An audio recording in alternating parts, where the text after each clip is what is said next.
I'm very proud of the collections we have. These collections of cephalopods were gathered by the museum's first director, and that's the foundation of our collection that we built up of molluscs and related species ever since. The common ancestor of us as land animals, including humans, and the molluscs, including the octopus, was a flat worm that lived about 600 million years ago.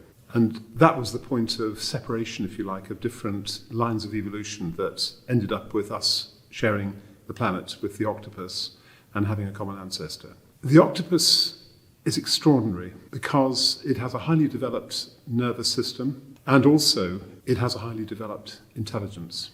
There are two extraordinary facts which I personally have only realized relatively recently from reading Peter Godfrey Smith's book, Other Minds.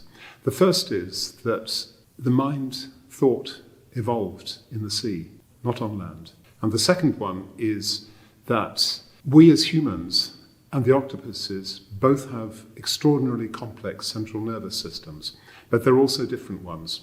So if we wanted to come the closest we can on this earth to meeting an alien, then the way to do it is to meet an octopus.